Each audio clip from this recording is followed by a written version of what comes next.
ఒకప్పుడు బాగా చదువుకున్న వాళ్ళు సినిమా రంగంలోకి రారు. అరే నువ్వేంటయ్యా బాగా చదువుకున్న వాడివి, నువ్వు ఏ డాక్టరో ఇంజనీరో అవ్వాలి, ఇలా సినిమాల్లోకి రావడం ఏమిటి, లేదా ఈ బ్యాంకింగ్ పరీక్ష రాసి ఒక బ్యాంక్ ఆఫీసర్ అవ్వు, సినిమా ఫీల్డ్లోకి రాకు అని సలహా ఇచ్చేవాళ్ళు. అంటే చదువు లేని వాళ్ళు అన్నప్పుడు ఆటోమేటిక్గా సంస్కారం కూడా ఉండదు కదా.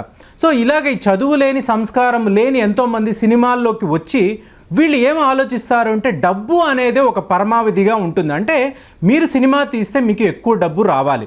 సో ఆ డబ్బు రావాలంటే మీరు ఏం చేయాలంటే మాస్ ఆడియన్స్ని అట్రాక్ట్ చేయాలి. ఇక ఈ మాస్ ఆడియన్స్ అంటే వీళ్ళు థియేటర్లో మీరు చూసారంటే తెలుసు, ఈలలు వేసుకుంటారు, అరుపుస్తూ ఉంటారు, నానా గందరగోళం చేస్తూ ఉంటారు. వీళ్ళు మాస్ ఆడియన్స్.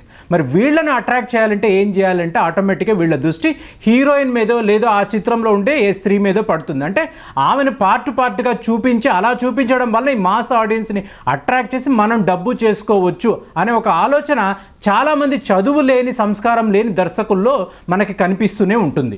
అంటే వీళ్ళు పూర్తిగా ఆడదాని శరీరం మీద, అలాగే మీరు వైలెన్స్ మీద, వీటి మీద ఆధారపడతారు. మీరు కొన్ని సినిమాలు చూసారంటే ఎంత ఎక్స్ట్రీమ్ వైలెన్స్ ఉంటుందంటే అసలు ఇంత అవసరమా అని అనిపిస్తుంది.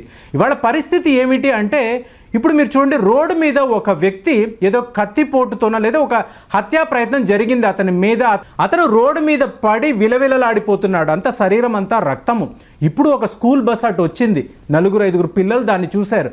చూసి వీళ్ళు ఏం చేస్తారంటే చప్పట్లు కొడతారు, వాళ్ళ ఆనందంతో కేరింతలు కొడతారు. ఎందుకు అంటే సినిమాలో చూపించే ఆ వైలెన్స్ చూసి రోడ్డు మీద ఒక వ్యక్తి ఆ రక్తపు మడుగులో ఉంటే కూడా వీళ్ళు ఆనందంగా అరుస్తారు. సో అలాంటి ఒక సొసైటీ ఇవాళ మనం చూస్తున్నాం. దీనికంతా ఎక్కువ కారణం ఏమిటంటే సినిమాలో చూపించే మీకు అత్యధిక స్థాయిలో వైలెన్స్.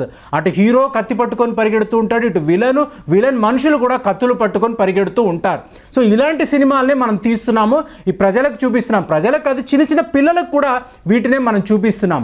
అడల్ట్స్ ఓన్లీ సర్టిఫికేట్ ఉన్నా కూడా తల్లిదండ్రులు పిల్లలకి ఇలాంటి సినిమాలనే చూపిస్తున్నారు. కాబట్టి మీకు సొసైటీలో ఏమవుతుందంటే ఈ చదువు లేని వాళ్ళు, ఈ సంస్కారం లేని వాళ్ళు ఇలాంటి సినిమాలు చూపించి సొసైటీని పాడు చేసి వాళ్ళు డబ్బు సంపాదించుకోవాలని అనుకుంటూ ఉంటారు.